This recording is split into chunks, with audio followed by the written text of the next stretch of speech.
swear.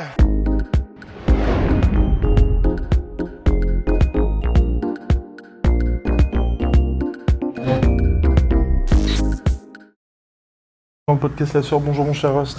Bonjour.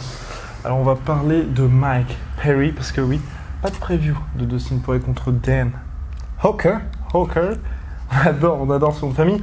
On fera surtout un recap, parce que c'est vrai que ce combat est intéressant, mais là on voulait surtout parler du cas Mike Perry parce qu'il nous fait peur. Devient-il fou, mon cher Rust? En tout cas, ça en a tout l'air. Hein. Ça fait vraiment, on dirait, une de ces sales histoires où la personne a été un peu emboucanée par, là en l'occurrence, je sais pas si ce serait sa copine ou pas, parce que je sais pas si elle y est pour grand chose, mais en tout cas, il a l'air d'avoir tout plaqué. Il y a quelque chose. Voilà, il a l'air d'avoir tout plaqué pour être avec elle, et quand on dit tout plaqué, je sais pas si vous êtes donc au courant, mais tenez-vous bien, pour son prochain combat contre Mickey Gall, il n'aura qu'un seul cornerman, Mike Perry, et devinez qui?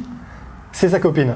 Donc sachant qu'elle n'a aucune expérience martiale de quelque nature que ce soit, elle est juste super fraîche, hein. Enfin, c'est pour ça probablement qu'il est avec. Et c'est peut-être aussi quelqu'un de très bien, exactement. Absolument, non c'est vrai, mais en tout cas elle est car très jolie. L'amour comme l'argent n'a pas d'odeur. Absolument, voilà. Mais ce qui est sûr, c'est que donc ce sera son unique cornerman. Ouais. Donc, évidemment, vous pouvez vous attendre à ce qu'elle n'ait aucun conseil intéressant et à ce qu'elle n'ait pas vraiment préparé Mike Perry de quelque manière que ce soit. Surtout quand on a vu les PAO. Alors voilà, parce que allez voir sur son Instagram à Mike Perry, il y a un moment donné où elle tient les PAO pour Mike Perry honnêtement, vous allez dans n'importe quel club de boxe thaï de votre voisinage, vous demandez à un débutant de tenir les PAO, il fera pareil. Enfin, c'est vraiment, elle est comme ça, il n'y a aucune résistance. Et elle fait un hug réconfortant à la fin de la session. Le fameux hug de fin de session, mais donc voilà, ça n'a vraiment aucun sens. Et le fait que il n'ait donc plus aucun... Enfin, j'ai pas l'impression qu'il ait encore beaucoup de sparring partners, en tout cas... Si on se fie à ce qu'il poste sur Instagram, visiblement comparé à avant, quand il postait des photos et des vidéos avec ses sparring partners, ses entraîneurs, le club, etc. Maintenant, il n'y a plus rien autre que ce qu'il fait avec sa copine. Ou alors, il s'explose les mains tout seul contre des murs ou je sais pas trop quoi. Enfin, c'est vraiment... Il a l'air de vraiment plus être dans le réel. Et il y a un côté un peu Diego Sanchez, ce qui est arrivé à Diego Sanchez, où c'est un peu inquiétant quand les combattants basculent finalement, mon cher. Quand les combattants basculent, le titre est peut-être un peu trouvé, on verra. Mais en tout cas, voilà, Diego Sanchez, lui, il s'est mis avec un coach de mouvement. Enfin, c'est vraiment, honnêtement, ça fait très secte. Surtout qu'il y a eu des histoires qui sont un peu sorties d'un autre, notamment combattant UFC, je n'ai plus le nom, qui s'était entraîné avec lui et il leur courait avec en menaçant de les poignarder avec de vrais coups de Uriah Hall. C'était pas Uriah Hall ? Non, c'était le Norvégien là qui avait une hache là tout le temps. Complètement. Qui était à 30%, Kamaru Usman était à 30% contre lui. Je ne sais plus comment il s'appelle.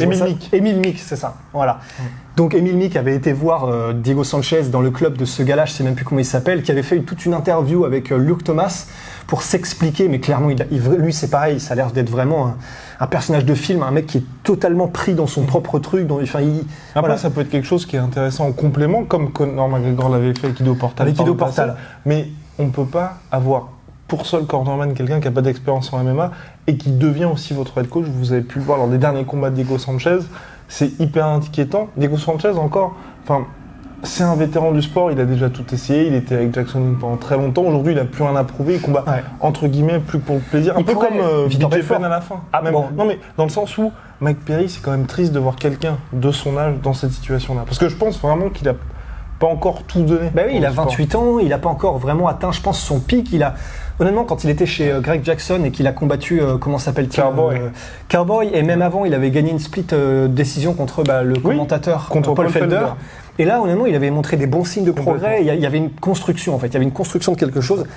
Et là, à 28 ans, alors que c'est son pic physique, clairement, il devient, vraiment... Ses paroles sont incohérentes. Quand il a expliqué chez Ariel Helwani ce pourquoi elle serait son unique coach, son unique cornerman, vraiment c'est incohérent, c'est irrationnel. Cela dit, il y a eu quand même une petite alerte quand il avait fait une interview d'avant combat où il avait expliqué justement que lui il aimait pas que son corner, pendant qu'il était en plein combat, qu'il essayait de ne pas se faire toucher, et donc on peut dire que c'était entre guillemets une alerte, et là sa volonté c'est vraiment de dire je veux construire une équipe centrée autour de moi. Elle a montré à tout le monde que oui, ce seront mes coachs, ils m'aideront, mais je peux très bien faire sans eux. C'est un pari risqué qui en apparence, en plus là c'est vrai que le fait de choisir comme seul cornerman, ton seul cornerman c'est Trevor Whitman, clairement je pense que tout le monde comprend et tout le monde l'affirme. C'est ça. Là le seul cornerman c'est sa copine et de surcroît quelqu'un qui a pas l'air d'avoir une expérience. Non, ou alors il cache vraiment bien son jeu. Mais non, effectivement, donc honnêtement, on va pas se le cacher, ça ressemble à un désastre annoncé. J'espère qu'on se trompe parce qu'on adore Mike Perry. Honnêtement, sa personnalité, elle est ouf, elle est tellement colorée, le mec est tellement réel. Puis en plus, voilà, il est marrant, et puis il est pas mauvais, hein. Enfin, quand il est vraiment, quand il est dans son A-game et tout. Donc, je pense que ça va être une histoire, ça va être un cas d'école, je pense, de ce qu'il faut pas faire. Mais bon, voilà, en plus, tu sais, il y a eu ce truc-là avec Darren Till, où il a pris... Bon, c'est vrai que Darren Till, il abuse aussi, il abuse vraiment. C'était pas du harcèlement, parce que bon, ce sont deux combattants. Quand même, jusqu'à créer un site qui s'appelle Mike Perry The Bum. TheBum.com. Ouais. Donc, en fait, si, ça ressemble quand même à du harcèlement. Ouais. Et d'ailleurs, il s'est même, sur Instagram, Darren Till, il s'est même fait take down des posts parce que ça a été considéré comme du harcèlement par Instagram.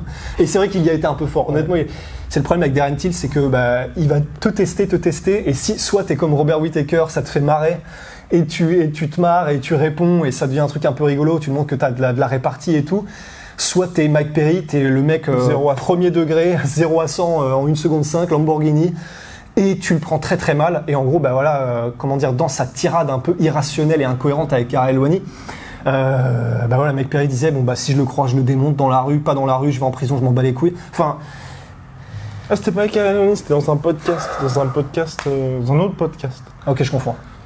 Oui, malheureusement, mais oui. Ouais, avec Helwani, c'est là où il parlait effectivement de sa copine et tout ça. C'est vrai, t'as raison. Donc voilà, c'est Darren Till a calmé le jeu. Ouais. Ce qui est bien, c'est que je pense aussi qu'il se sent concerné par l'état de Mike Perry. Comme Rust l'avait remarqué, n'est-ce pas, Rust? Et donc là, il a dit concentre-toi sur ton combat. Je t'apprécie en tant que combattant, et on pourra se voir après. En fait, il se rend compte, Darren Till, je pense que ça va trop loin. C'est-à-dire qu'il y a un côté, il a toujours été un peu, tu sais, c'est vivre au bord de la falaise, quoi. Mike Perry, tu sens qu'il est prêt à péter un câble à tout moment. Tu sais que, voilà, il est vraiment incontrôlable. Mais il a l'air d'être tombé. Enfin, honnêtement, et c'est ce que voit Darren Till, je pense, c'est qu'il se dit merde, ça va trop loin parce que le mec est vraiment en train de devenir fou, mais vraiment fou en fait. Affaire à suivre. Big shout out to my protein. À la prochaine. À la prochaine. Oh, distanciation. Soit.